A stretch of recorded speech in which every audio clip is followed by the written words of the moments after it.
इसी व्रत को धारण करके सभी गायत्री परिवार के परिजन परम पूज्य गुरुदेव के दिखाए हुए उस रास्ते पर अनवरत बढ़ते हुए चले जा रहे हैं। एक वो समय था जब परम पूज्य गुरुदेव ने अपनी अकेली पूजा की कोठरी में 15 वर्ष की उम्र में अपनी साधना को आरंभ किया था। आज एक वो समय है जब 17 करोड़ लोग पूरे देश और दुनिया भर में इस मिशन और इस परिवार से जुड़ते हुए चले गए। उद्देश्य इसका ये है अपना निर्माण, व्यक्तित्व का निर्माण, और उसके बाद में समाज सुधार की तरफ सब लोग बढ़ते हैं। जिस चीज का अपने को फायदा हुआ उसको बांटने के लिए पूरी समाज में, पूरी दुनिया में निकल पड़े वो लोग जिनको हम गायत्री परिवार के परिजन के रूप में जानते हैं, समाज सेवियों के रूप में जानते हैं, लोक सेवियों के रूप में जानते हैं और एक स्वयं सेवक के रूप में जानते हैं। कहते हैं कि टूटने और बिखरने का चलन मांग लिया, हमने हालात से शीशे का बदन मांग लिया, हम भी खड़े थे तकदीर के दरवाजे पर, लोग दौलत पे गिरे हमने वतन मांग लिया, लोग दौलत पे गिरे हमने वतन मांग लिया। कुछ इन्हीं भावनाओं के साथ छोटे छोटे बच्चे, उम्र कितनी भी क्यों ना हो, छोटे बड़े बुजुर्ग चाहे जैसे भी क्यों ना हो, क्योंकि युवावस्था उम्र के बंधन में बनती नहीं है। कोई 80 साल का भी युवावस्था में दिख जाता है, जिनको हम तुलसीदास जी कह देते हैं। 85 साल की उम्र में उन्होंने रामचरितमानस की रचना की। तो उम्र से युवावस्था का कोई ज्यादा ताल्लुक नहीं है। उम्र की सीमा जरूर है, उम्र का अपना मायने भी जरूर है, फिर भी तो कुल मिला करके उम्र से कोई कितना भी बड़ा क्यों ना हो, सबके अंदर एक ही ऊर्जा, एक ही उत्साह यही भरा पड़ा रहता है कि जो अपने आप को मिला है उसको संपूर्ण संसार में बांटते हुए चलेंगे। अपने अंदर अगर कोई ज्ञान का प्रकाश है तो उस दीपक के प्रकाश को से अपने समाज को, अपने आसपास के पड़ोस को हम लोग प्रकाशित करेंगे। यही उद्देश्य है इस गायत्री परिवार का, मिशन का और पूरे समाज का, जिसको लेकर के हम सभी लोग आगे बढ़ रहे हैं। हमारे बीच में पूर्णिमा दीदी उपस्थित हैं। बहुत अधिक बातें न करते हुए मैं पूर्णिमा दीदी को आज के उद्बोधन के लिए आमंत्रित करता हूं, आपके समर्थन के साथ, आपके स्नेह के साथ और आपके तालियों के साथ। धन्यवाद। कुछ भी बातें हो, इसके पहले एक और प्रज्ञा गीत हम सभी सुनेंगे।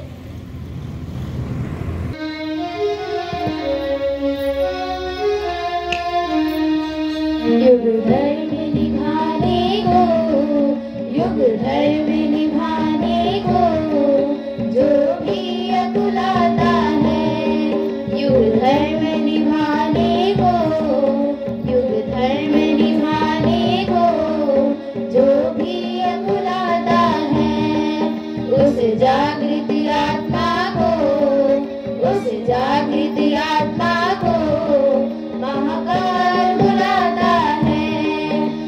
जागृत आत्मा को महाकाल बुलाता है। युग धर्म निभाने को जो भी अकुलाता है।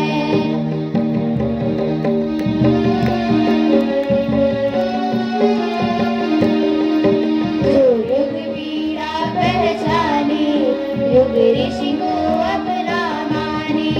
जो युग पीड़ा पहचाने, युग ऋषि को अपना माने। खुद स्वार्थ मोह से उभरे, निज दिव्य रूप पहचाने। खुद स्वार्थ मोह से उभरे, निज दिव्य रूप पहचाने। उन भावनशीलों को, उन भावनशीलों को महाकाल बुलाता है। उस जागृत आत्मा को, उस जागृत आत्मा को महाकाल बुलाता है। युग धर्म निभाने को जो भी अकुलाता है।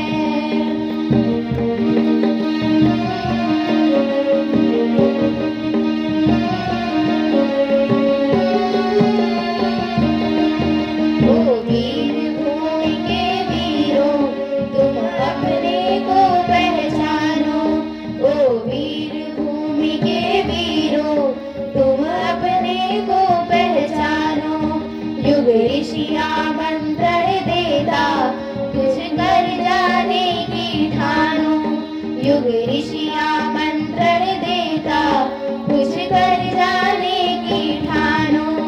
उन वीर सपूतों को, उन वीर सपूतों को महाकाल बुलाता है। उस जागृत आत्मा को, उस जागृत आत्मा को महाकाल बुलाता है। युग धर्म निभाने को जो भी अकुलाता है।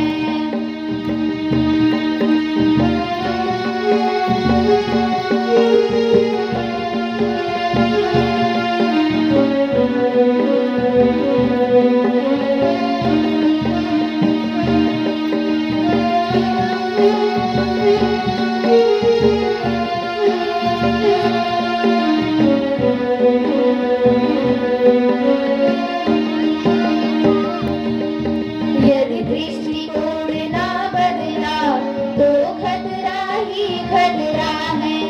यदि दृष्टिकोण ना बदला तो खतरा ही खतरा है। चिंतन चरित्र ना संभला, वह पतन के गर्त गिरा है। चिंतन चरित्र ना संभला, वह पतन के गर्त गिरा है। फिर हमसे मत कहना, फिर हमसे मत कहना, यमराज बुलाता है। फिर हमसे मत कहना, यमराज बुलाता है। उस जागृत आत्मा को, उस जागृत आत्मा को महाकाल बुलाता है। युग धर्म निभाने को, युग धर्म निभाने को जो भी बुलाता है। उस जागृत आत्मा को, उस जागृत आत्मा को महाकाल बुलाता है। महाकाल बुलाता है, महाकाल बुलाता है। होती है जो वर्तमान स्थिति परिस्थिति के अनुसार निर्णय लेकर काम कर पाती है। कहते हैं कि देश काल और परिस्थिति के अनुसार हमको समझना चाहिए हमारा कर्तव्य क्या है और करना चाहिए। हर देश और हर काल में परिस्थितियां अलग अलग होती हैं और वहाँ हम उस समय अपने उत्तरदायित्व का निर्वहन कैसे करते हैं, इस पर बड़ा विशेष ध्यान होता है। तो बहुत सारे लोगों के पास गायत्री परिवार के संदेश जाते हैं कि हम बदलेंगे, युग बदलेगा, सत प्रवृत्ति संवर्धन, दुष्प्रवृत्ति उन्मूलन जैसे आंदोलन को लेकर चलते हैं, पर वो आवाज कुछ ही तक जा पाती है और कुछ ही सुनकर उसे आगे चल पाते हैं और अपने भीतर वो बल पैदा कर पाते हैं कि हम वो चीजें कर ले जाएं। नहीं तो फिर वो सुनकर निकाल देने जैसी बात, फिर ना सुनने की मन जैसी बात आ जाती है। कभी कभी ऐसा तो होता है कि अच्छी बातें हमको बताई तो जा रही है पर हम सुनना ही नहीं चाहते। एक भैया एक दिन आए और बहुत अच्छे भैया थे, क्योंकि वो हमारा हाल चाल लेने आए थे कि हम कैसे हैं। थोड़ी देर बाद पूछे, फिर कहे इस समय तो आप आई हैं वहां से, तब से गायत्री परिवार के प्रोग्राम में जा रही हैं। तो हमने भी कहा हाँ। तो कहे वहाँ क्या करती है? गायत्री माता का परिचय देती है सबको। हम कहे हाँ। तो उन्होंने कहा तब और धर्मों की बुराई भी करती हैं। तो हमने कहा अच्छा भैया, अगर मान लीजिए हमें आपका परिचय देना हो तो हम डायरेक्ट बता देंगे आप मेरे भैया हैं, हमें किसी और की बुराई करने की क्या जरूरत। अगर हमको भी अपने गायत्री माता का परिचय देना होगा तो हम डायरेक्ट बोलते हैं हमारी गायत्री माता और इनके ये गुण है और ये करते हैं, किसी और के बारे में क्या। लेकिन जब मन का व्यक्ति का मन तर्क करने को करता है तो वो इतने पे चुप नहीं होता। तो वैसे बहुत सारी चीजें उन्होंने हमसे पूछी कि उसमें आप क्या बताती हैं, कैसे बताती हैं। तो हम कहे ठीक है सुनेंगे आप। तो बोले हाँ। 2 मिनट बाद बोले अब चुप हो जाइए, हम सुन नहीं पाएंगे। तो कभी कभी ऐसा होता है कि हम बस किसी की आलोचना करने के लिए, किसी को नीचा दिखाने के लिए बातें तो कह देते हैं, पर जब वो अपना सही तथ्य और तर्क प्रस्तुत करने लगता है तो हम उसे सुन भी नहीं पाते। ऐसे ही आज के जमाने में जो भी परिस्थितियां हैं, जो भी ऐसी परंपराएं निकल आई हैं, जो भी बातें ऐसी हैं कि जो ना ही कहने योग्य है ना ही सुनने योग्य है, और उन पर हमारे गुरुदेव ने जब सबने पूछा आपने ये परंपरा क्यों चलाई दीप यज्ञ की, वो भी शाम को, इससे क्या फायदा मिलता है, और इसमें तो ना कोई हवन सामग्री, इसे यज्ञ तो कहा गया है पर ना ही कोई अग्नि जलाई जाती है, ना ही कोई हवन सामग्री डाली जाती है, ना ही कोई बड़ा सा कुंड बनाया जाता है, फिर ये दीप यज्ञ कैसे। तो गुरुदेव ने उनसे कहा कि बस मैंने इस परंपरा को इसलिए बनाया ताकि शाम को आप सभी इकट्ठा हो सके और उन समस्याओं पर बात करें, चिंतन करें जो समाज को किसी और दिशा में लेके जा रही है, जहाँ जाना बिल्कुल भी अच्छा नहीं है।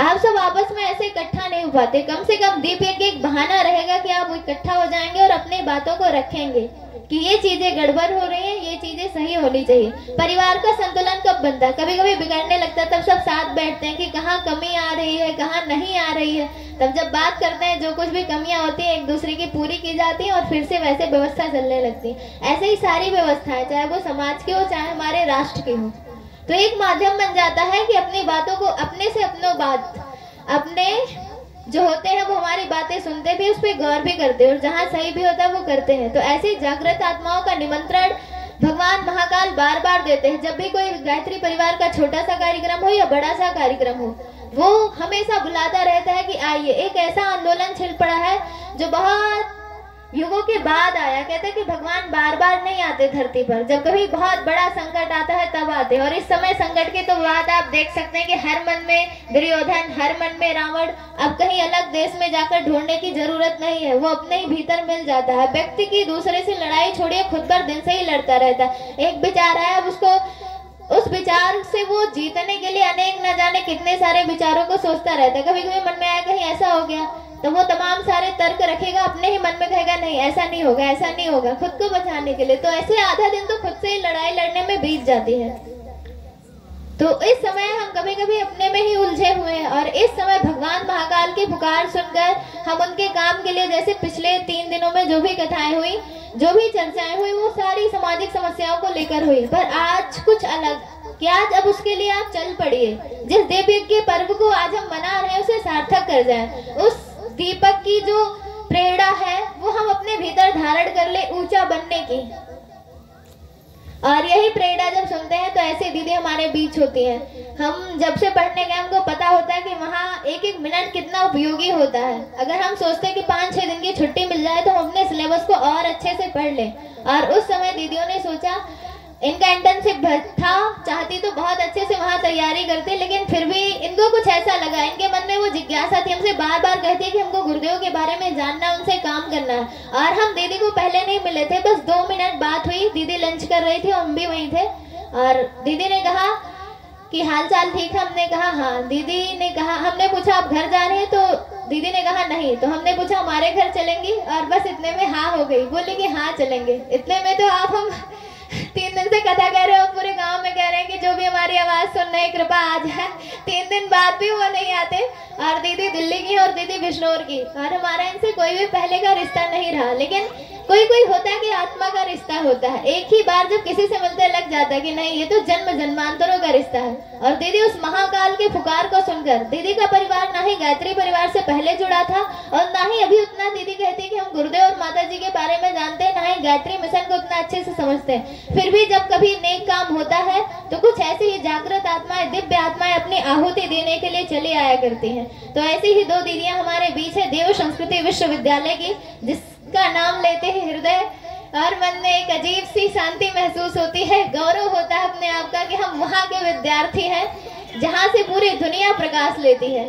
वहाँ हर महीने कोई ना कोई कार्यक्रम होता ही रहता है और हमारे देश के जो सबसे बड़े राष्ट्रपति से लेके प्रधानमंत्री से लेके लोकसभा स्पीकर तक सभी वहाँ आते ही रहते हैं। अभी जल्दी ही एआई कॉन्फ्रेंस हुआ था, आप सभी जानते हैं एआई और अध्यात्म दोनों का समन्वय कैसे हो सके, स्पिरिचुअलिटी को लेकर और एआई को लेकर। वहाँ पर लोकसभा अध्यक्ष ओम बिरला जी भी आए थे और चिन्मय भैया ने बताई कि यहाँ कोई आता नहीं, गुरुदेव खींच के ले आते हैं। तो आप सभी भी आए नहीं है क्योंकि आपके गांव में संख्या अधिक है। कलश यात्रा के दिन वो दिखी थी पर आज नहीं दिखी, कल नहीं दिखी, परसों नहीं दिखी। तो गुरुदेव ने उस दिन उनको खींचा, पर आप सभी को रोज खींच रहे हैं तो कुछ ना कुछ आप में खास और विशेष है।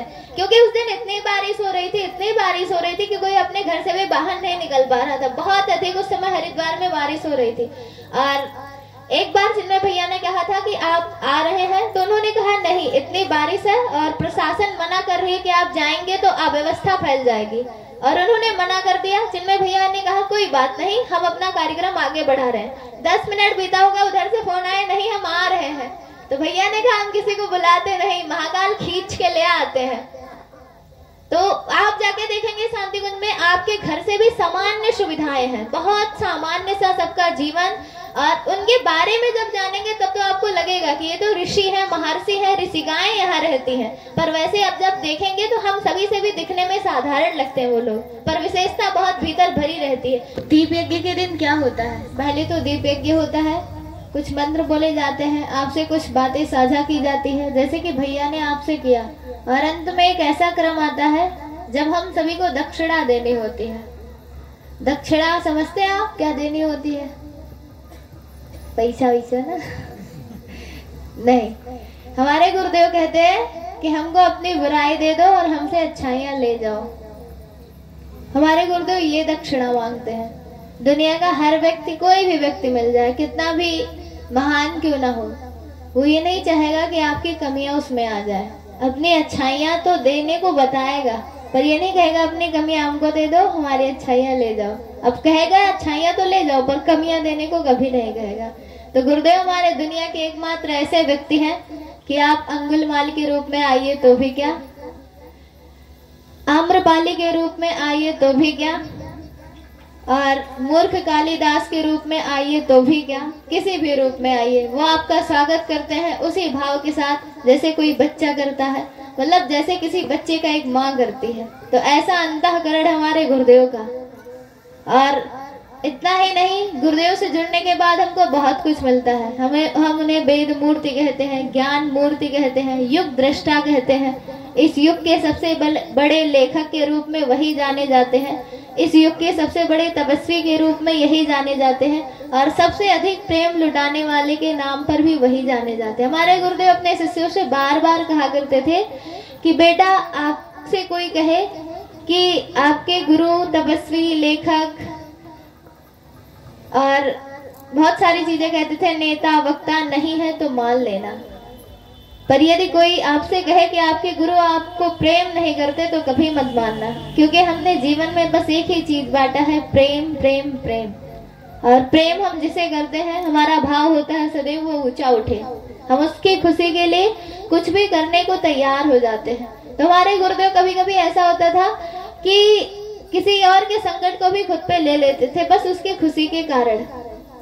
और हम सभी ये बहुत गर्व से कहते हैं कि हमको भी अपने भारत देश से प्रेम है। इसमें से है कोई जिसका अंतःकरण ना कहता हो?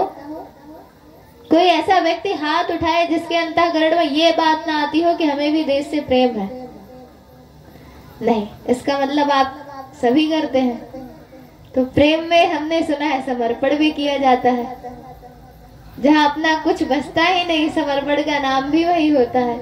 तो इसका मतलब हम निश्चिंत हो सकते हैं कि यहाँ आए एक एक व्यक्ति आज के बाद कोई भी ऐसा काम नहीं करेंगे जिससे हमारी भारतीय संस्कृति गिरती हो। ये हम सुनिश्चित हो सकते हैं नहीं? इसका मतलब इसमें से अब कोई ऐसा नहीं है जो कभी ऑर्केस्ट्रा में जाएगा। ये जाएगा? आपने अभी कहा आपको देश से प्रेम है, भारतीय संस्कृति का हिस्सा ऑर्केस्ट्रा नहीं है कि है? बताइए हाँ या नहीं, आवाज आनी चाहिए। अभी आपने कहा है, किसी ने हाथ नहीं उठाया कि हमको देश से प्रेम नहीं है। अच्छा, किसको किसको देश से प्रेम है? हाथ उठा के भी देख लेते हैं। कोई ऐसा है जिसे ना हो तो वो हाथ ना उठाए। जिसे अपनी भारत माता से प्रेम ना हो, जिस गांव में रह रहा हो उससे प्रेम ना हो तो वो हाथ ना उठाए। और जिसे जिसे प्रेम हो बहुत ऊपर तक हाथ उठाए। अगर वो साथ में लाए हैं तो अपना हाथ, अगर आप साथ में लाए हैं तो उठा के एक बार दिखा दें कि हम आए हैं और देश से प्रेम भी करते हैं। तो आप सभी आए हैं और देश से प्रेम भी करते हैं, तो फिर हम निश्चित है कि आप देश के लिए कुछ ना कुछ कर गुजरेंगे। तो हम ये सुनिश्चित हो सकते हैं कि इसमें से आया हुआ एक भी व्यक्ति अब कभी ऑर्केस्ट्रा जैसे अश्लील प्रोग्राम में नहीं जाएगा। दूसरा, आपको ये प्रोग्राम देश की उन्नति और विकास के लिए सहायक लगता है कि नहीं? किसको किसको लगता है? हाथ उठाइए। हाथ लाए हैं ना साथ में? उठाइए। किसको किसको ये प्रोग्राम अच्छा लगा? अच्छा लगा ना? तो जब भी ऐसे कहीं भी प्रोग्राम होंगे तो आप जाएंगे, ये भी संकल्प लेंगे क्योंकि आप देश से प्रेम करते हैं। लेंगे या नहीं लेंगे? है? और जब देश से प्रेम करते हैं तो हमारे गुरुदेव कहते हैं जो जैसा सोचता है करता है वैसा ही बन जाता है। इसका मतलब हम आज के बाद कोई ऐसी चीज नहीं सोचेंगे जो हमारे लिए, हमारे परिवार के लिए, हमारे समाज के लिए और हमारे राष्ट्र के लिए अच्छा ना हो, है ना? कि कोई सोचेगा। अब जैसे अगर आप सोचे, मान लेना कि हम खोटा प्रेम करते हैं अपने देश से, अच्छा वाला प्रेम नहीं करते, हमारे भीतर भी वो भगत सिंह वाला साहस जन्म लेना चाहिए। जब भी कभी यूट्यूब देख रहे हो, आ जाए फिल्मी गाना तो सरका दीजिएगा कि नहीं ये नहीं देखना है। क्यों? क्योंकि उससे हमारे मन में खराब विचार आते हैं। आजकल एक चीज बहुत अच्छे से चल रहा है कि बच्चे बच्चियां आपस में प्रेम बहुत करते हैं और माता पिता इससे बहुत परेशान है, बहुत परेशान है। और हमको ये बातें कभी भी खराब नहीं लगती। हम घर पे भी कह देते हैं हमको ये बिल्कुल खराब नहीं लगता। हम उन बच्चे बच्चियों का कभी दोष मानते ही नहीं है। हम नहीं मानते। हम छोटे थे तब की बात बता रहे हो, जितने आज तक की पूरा एक्सपीरियंस कि हमारे घर के पास जितने भी खेत हैं उनकी गुड़ाई के लिए जब भी कोई ट्रैक्टर आता था उसमें वही गाने बजाए जाते थे। हमारे घर कोई कुछ भी आए तो फिल्मी गाने देखता था। टीवी में पुराने गाने भी होते थे तो सिर्फ बस उसमें बच्चियों के प्रेम की चर्चा होती थी। और जहाँ भी आप शादियों में, हमारी मम्मी हमको, मतलब हम सभी की माताएं बहुत खुशी से ले जाती हैं, बहुत प्रेम से ले जाती हैं। गाने कैसे बजते हैं वो सभी हमारे माइंड में जाते हैं या नहीं जाते? मान लिया हम नहीं सो रहे, हम नहीं सुन रहे हैं और सो गए, तो क्या वो हमारे सबकॉन्शियस माइंड में जाएंगे या नहीं जाएंगे? इसमें से कुछ पढ़े लिखे भैया बच्चे होंगे तो वो बताएं कि जब हम सो जाते हैं और अगर हमारे पास कुछ ऐसा बज रहा होता है तभी वो हमारा माइंड ऑब्जर्व करता है। ये चीजें आप सभी जानते हैं। तब जब ऐसी ऐसी चीजें आप अपने बच्चे और बच्चियों को सुनने देते हैं, उस समय नहीं रोक लगा पाते, तब फिर बड़े होते हैं तो आप उनकी गलती कैसे ठहरा देते हैं? हमारा ये प्रश्न सदैव रहता है। तब तो माता पिता कहते हैं अपने बच्चे और बच्चियों को अच्छा संस्कार दिए थे। आप जब संस्कार देने की बात आती है तब तो नहीं बोलते, और जब कोई लड़का लड़की कुछ ऐसा कर देता है तब पूरा समाज बोलने लगता है। तो हमें अब सबसे पहले क्या ध्यान देना होगा? जो चीजें हमको भटका देती हैं, जो चीजें युवाओं को भटका देती हैं, उनसे दूरी बनाइए। ये सभी जो बच्चे बच्चियां आपको दिख रहे हैं स्टेज पर, ये कभी फिल्मी गाना नहीं सुनते, कभी भी। अगर कहीं बज रहा होता है तो यहाँ से उठकर चले जाते हैं। हमारी मम्मी से पूछे, हमको बहुत डांटती है, हमारे साथ शादी में चलो, हम कहते हैं मम्मी इसी वक्त फोन करके उनसे कंफर्म कर लो कि उनके घर डीजे बजेगा या नहीं, अगर बजेगा तो बता देना कि हम नहीं आएंगे। और हमारी मम्मी कहती है बच्चे वहां नाक ना कटाओ, चली चलो। हम कहते नहीं मम्मी मैं गुरुदेव जुड़ गए तो अगर अब जाते मैं वो माफ नहीं करी है। तो ऐसे अगर आप सब भी है कि देश के लिए अब कह दिया कि हम प्रेम करते हैं और अगर गलती से ही सब भी किए तो देश आपको माफ नहीं करेगा कि करेगा? नहीं करेगा। देख लेना, भारत माता हम बड़े गर्व से कहते हैं। कोई राष्ट्र ऐसा नहीं जो अपने राष्ट्र को माता कहे, पर हम सभी बड़े गर्व से कहते हैं भारत हमारी माता है। और जब भारत माता की मर्यादाएं, उनकी नैतिकताएं, उनका गौरव, उनकी गरिमा बिकती हुई दिखती है तो हम सभी के मुंह पर ताले लग जाते हैं। इतना सारा प्रोग्राम हुआ, बढ़ चढ़कर लोगों ने लक्ष्मी पूजा किया, इतना घटिया घटिया गाना बजाकर वो लोग सड़क पे डांस करते जा रहे थे। अगर कुछ लोग भी अच्छे निकल के आए होते उनको समझाने तो थोड़ा लड़ाई झगड़ा होता। ये नहीं कर सकते, चलिए छोड़िए, इतना बवाल कौन करे। कम से कम अपने घर के बच्चों को तो रोक ले कि आपको वहां नहीं जाना। इतना तो सिद्धांत अपने भीतर आ ही जाना चाहिए कि अपना सुधार संसार की सबसे बड़ी सेवा है। तो और बदले ना बदले, पर वो हम बदले वाला जो सिद्धांत है गुरुदेव का, वो अपने भीतर आत्मसात कर ले कि हम तो अब ऐसे प्रोग्राम में नहीं जाएंगे, ऐसी चीजें अपने दिमाग में हम जाने ही नहीं देंगे। तब मानिएगा आप देश से असली प्रेम करते हैं। जब भी कोई इस पर संकट आए तो आप भी खड़े हो जाइए, उसके लिए आवाज उठाइए। कभी कभी बुराइयां इसलिए भी बहुत आगे बढ़ जाती हैं कि जो अच्छा व्यक्ति होता है वो चुप रहता है। तो चुप रहने वालों में से ना बनिए, क्योंकि यदि ऐसे सभी चुप रहा हुआ करते तो आज भी देश गुलाम होता। कई लोगों ने अपनी कुर्बानियां दी हैं और हमारा देश तो ऐसा देश था जहां अपनी गौरव गरिमा के लिए कभी सुना जाता है कि रानी पद्मिनी जौहर कर लेती हैं, कभी सुना जाता है कि रानी पद्मिनी की ही कहानी है शायद कि जब रतन सिंह को खिलजी ने कैद कर लिया तो उसने मांग की कि अगर रानी हमारे पास आएंगे तभी नहीं छोड़ूंगा। तो गोरा और बादल जो थे वो उनको अपना भाई मानते थे। उन्होंने कहा कि आप नहीं जाएंगे, हम मर जाएंगे, मिट जाएंगे, राजा को छुड़ा के लेके जाएंगे, लेकिन आप नहीं आएंगे।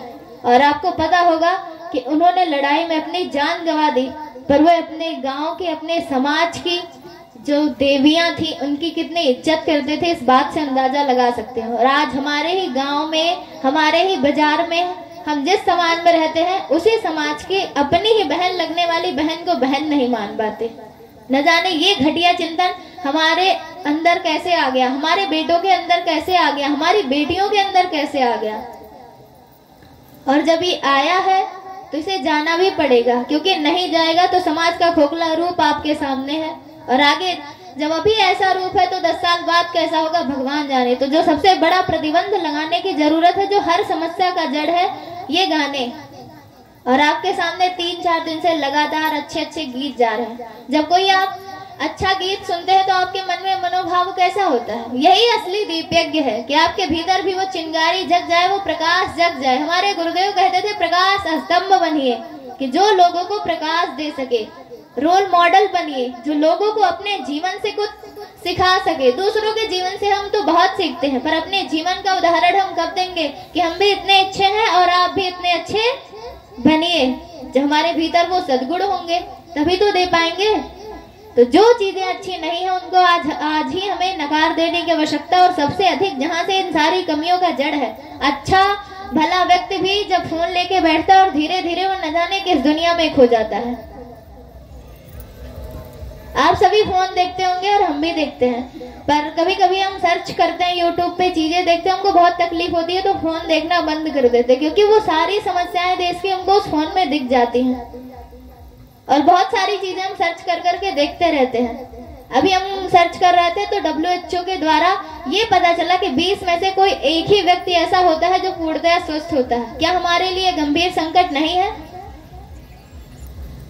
हमने अभी थोड़ी दिन पहले सर्च किया कि भारत में रोज कितने रेप होते हैं, तो उसमें बताया गया कि 75 वो जो दर्ज हुए हैं, और वो जो किसी को घूरदा जाता है ये तो कोई बताता ही नहीं। ये सारी चीजें कितनी होंगी रोज। अभी आप आंकड़ा पढ़िए नेशनल क्राइम ब्यूरो का, तो आपको पता चलेगा कि 2018 से 2022 तक का रिकॉर्ड है कि भारत से 3,25,000 बच्चियां कहाँ गायब हो गई, ये सरकार को भी नहीं पता। क्यों गायब हुई? किसी के पास जवाब है? नहीं, वो सारी बच्चियां तो खराब रही होंगी, कहीं चली गई होंगी। नहीं साहब, सब खराब नहीं होते, कभी कभी सामने वाला भी खराब होता है।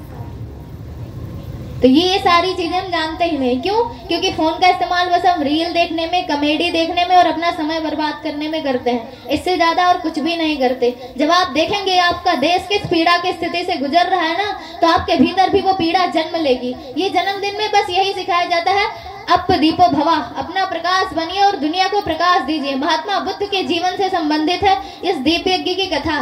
उन्होंने भी बस दीपक बनने का प्रकाश दिया, अपने दीपक आप बनिए। यही प्रेरणा हमेशा भगवान बुद्ध देते रहे, और उसी प्रकाश के लिए उन्होंने स्वयं सब कुछ त्याग दिया। कब त्याग दिया?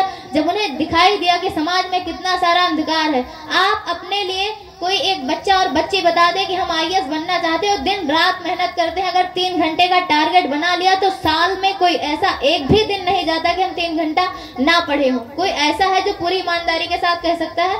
हमारे गुरुदेव को जब उनके गुरुदेव 15 साल की उम्र में आए और कहा कि आज से आपको नित्य 6 घंटे जप करना है, तो गुरुदेव पूरी ईमानदारी के साथ ये कह सकते हैं कि दिन में एक भी दिन 365 दिन में एक भी दिन ऐसा नहीं आया कि जब हमने 6 घंटे गायत्री महामंत्र का जप ना किया हो। हम अपनी बात जब आती है तो कटौती कर जाते हैं, पर गुरुदेव के अंदर सिर्फ अपने लिए बात नहीं थी, पूरे समाज की पीड़ा थी। तब जाकर उन्होंने इतना कष्ट सहा और आपके लिए वो चिंतन दिया कि आप जीवन को किस तरीके से जीजिए। भगवान जब भी अवतार लेके आते वो कुछ सिखाने नहीं आते, बस इतना सिखाने आते कि जीवन कैसा जिया जाए। भगवान राम का ही जीवन देख लीजिए, कैसे एक बेटा बन के रहा जाए, कैसे एक मित्र बन के रहा जाए, कैसे एक पति बन के रहा जाए, कैसे एक पिता बन के रहा जाए, और सबसे बड़ी बात कि कैसे एक राजा बन के रहा जाए। अपनी प्रजा के लिए कितना बड़ा त्याग उन्होंने किया, ये आप सभी को भली भांति पता होगा। और यही चीज हम सभी के आसपास जो रह रहे हैं प्रधान जी हैं वो भूल जाते हैं। पता ही नहीं चलता कौन प्रधान जी कब बने और कब चले गए, उन्होंने क्या किया इसकी तो बड़ी दूर दूर तक खबर ही नहीं लगती कि उन्होंने किया क्या। सबको पता होना चाहिए ना कि अभी घर का कोई एक सदस्य कुछ करता है तो पूरे सदस्य को पता चलता है, और प्रधान मतलब कि पूरे गांव का सदस्य, और वो सदस्य क्या कर रहा है ये पूरे गांव में से किसी एक भी व्यक्ति को पता नहीं होता।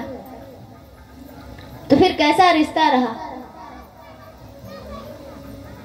कभी कभी इस चिंतन को भी अपने भीतर गंभीरता से जन्म देने की आवश्यकता है कि समाज में समस्याओं का जड़ कहाँ और कहाँ से हमको निदान मिल सकता है, और मिल सकता है तो वो अच्छे साहित्यों के अध्ययन से।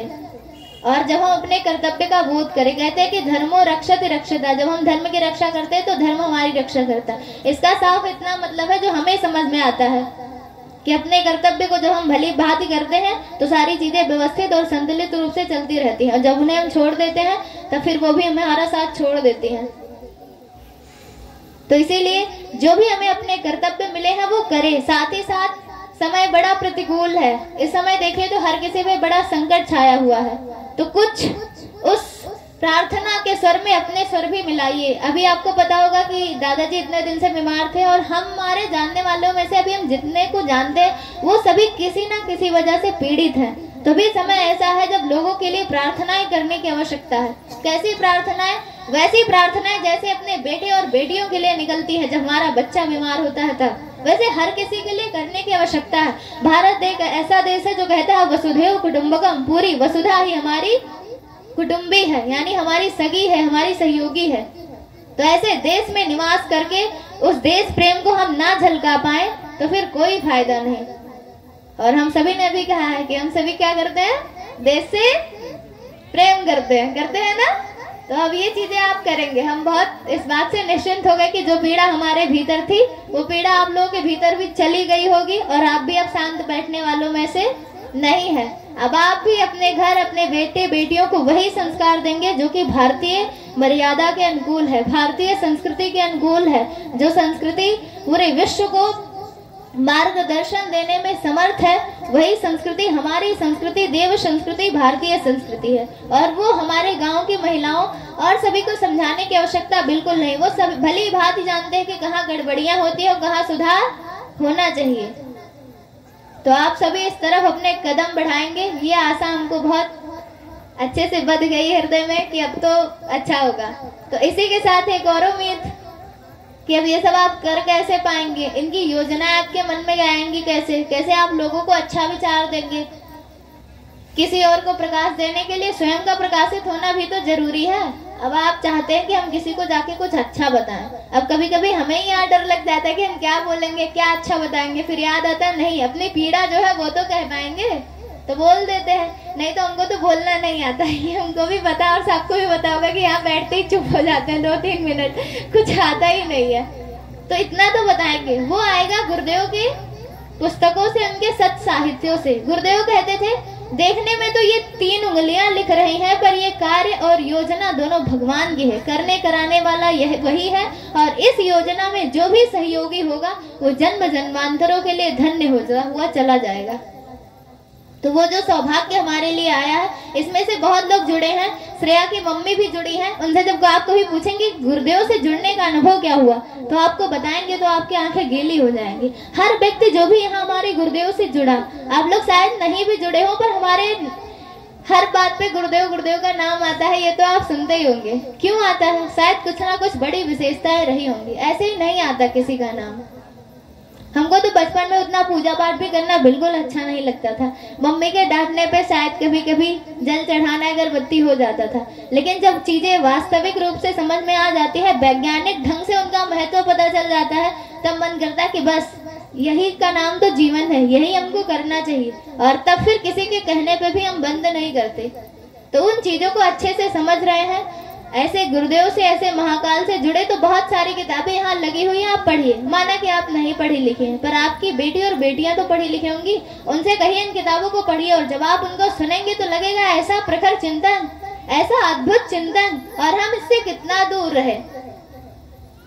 तब आपको समझ में आएगा कि ज्ञान का महत्व क्या होता है। भगवान श्री कृष्ण गीता में कहते हैं, ना ही ज्ञानेन सदृशम पवित्र में विद्यते, यानी कि ज्ञान के समान पवित्र करने वाला दूसरा कोई वस्तु नहीं है। पहले हमको भी पढ़ने में उतनी ज्यादा रुचि नहीं थी, लेकिन जैसे जैसे हमको ज्ञान का महत्व पता चलता है, फिर मन करता है हमको ढेर सारा टाइम मिल जाए और कुछ सवाल हम अकेले रहे और सिर्फ पढ़े सिर्फ पढ़े सिर्फ पढ़े। ये चीजें मन में आ गई, ये भाव भीतर आ गया। क्यों? क्योंकि हमको महत्व पता चल गया। जब तक हम महत्व नहीं जानते, तब तक हम चीजों को इग्नोर करते हैं, अवॉइड करते हैं। और जब हम महत्व जान जाते हैं, तब लगता है बस। अभी जो लोग गायत्री परिवार से जुड़े हो, कहीं नाम भी सुन ले कि वहाँ यज्ञ हो रहा है, तो वो अपने आप को रोक नहीं पाते। वहाँ आने से वो अपने आप को बिल्कुल भी नहीं रोक पाते। अगर उनको पता चल गया कोई दुखी है, किसी को यदि सेवा का महत्व पता हो कि सेवा का कितना बड़ा फल होता है, तो अपने आप। हमारे गुरुदेव के जीवन की कथा हम आपको सुनाते, फिर ये बताएंगे। एक बार गुरुदेव के गांव में छपको अम्मा नाम की एक महिला थी। उन्हें कुष्ठ रोग हो गया और जगह जगह से मवाद निकलने लगा।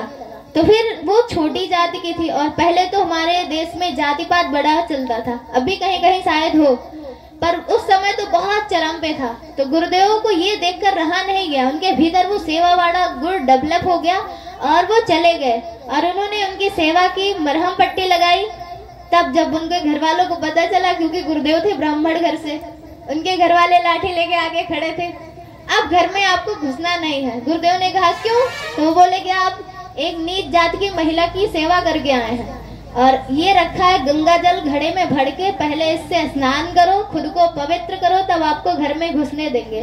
तो गुरुदेव तो बोले कि अभी वो महिला पूरी तरह से ठीक नहीं हुई, अभी मैं रोज जाऊंगा उनकी सेवा करने। तो गुरुदेव बोले आज के बाद, उनके गुरुदेव के घर वाले बोले आज के बाद घर में मत आना, रहो बाहर, अब हम आपको घर में ही नहीं घुसने देंगे। पर गुरुदेव को सेवा का महत्व पता था कि इस समय क्या जरूरी है। कहते हैं ना कि देश काल परिस्थिति के अनुसार हमको निर्णय लेना चाहिए। इसीलिए गुरुदेव के भीतर वो संस्कार था। जैसे कि गुरुदेव ने कहा कि परंपराओं के बजाय विवेक को महत्व दो, तो सिर्फ कहा ही नहीं, उसे जिया भी। और उस समय उन्होंने विवेक का इस्तेमाल किया। कहा ठीक है, तो 10-12 दिन के लिए मेरा भोजन, मेरे कपड़े और एक गंगा जल यही बाहर रख दीजिए, आऊंगा नहा के यहीं रह जाऊंगा। गुरुदेव तब तक उस महिला की सेवा करते रहे जब तक वो ठीक नहीं हो गई। और जब वो ठीक हो गई तो उसने कहा आप सिर्फ श्री राम नहीं, हमारे गुरुदेव का नाम है पंडित श्री राम शर्मा आचार्य। तो उन्होंने कहा आप सिर्फ श्री राम नहीं है, मेरे भगवान श्री राम है। और गुरुदेव कहते हैं कि वही एक इकलौता आशीर्वाद है जिसने मुझे भगवान जैसी स्थिति में लाके खड़ा कर दिया।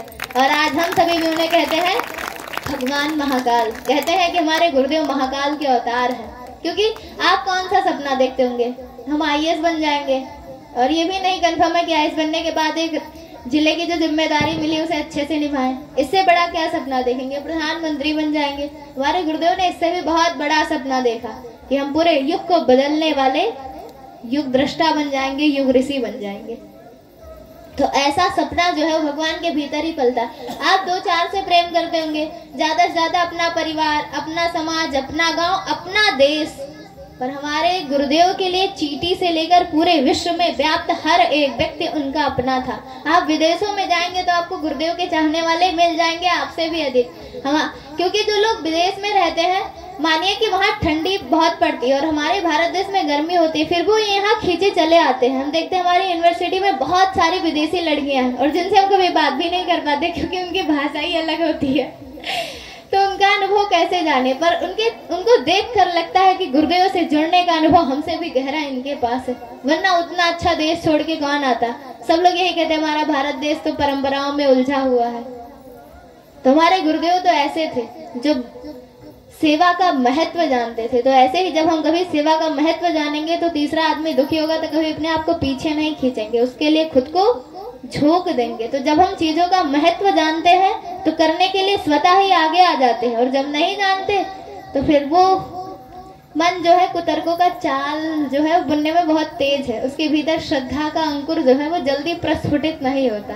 तो वो श्रद्धा का अंकुर हमारे भीतर पैदा हो, हम भी प्रकाश स्तंभ बने, और जो भी परंपराएं हमको खराब लगती हैं, तेरहवीं हो, दहेज प्रथा हो, गंदे गाने को सुनना हो, अश्लील गाने को सुनना हो, या फिर अभी ये जो गंदा स्वरूप आपने देखा माता लक्ष्मी के विसर्जन का, अरे उस मूर्ति को भी ढंग से विसर्जित किया जाता है। जिसे आप भगवती माने, इतने दिन पूजा किए, स्वयं माँ माने, उसे ले जाकर ऐसे फेंक देना कि ये कौन सी सभ्यता है और कौन सी संस्कृति है, उसे भी प्यार से ले जाकर किया जाता है। हम तो कहते हैं कि इससे अच्छा है एक छोटी सी मूर्ति रखकर रोज पूजा की जाए, पर उनके गुणों को रोज बताया जाए, रोज ऐसी कथाएं हो। जब भी कोई दुर्गा जी की वो बैठता है ना, 9 दिन में दुर्गा जी की स्थापना की जाती है और 9 दिन तक पूजा होता है, तो इससे अच्छा है कि 9 दिन दुर्गा जी की जो असंख्य गुण उनके भीतर भरे पड़े हैं उनकी व्याख्या की जाए। मूर्ति बहुत छोटी सी हो, उसमें जिस दिन लोग रुचि लेने लगे उस दिन देश का कायाकल्प होना तय है, क्योंकि जब ज्ञान की उपासना छूट जाती है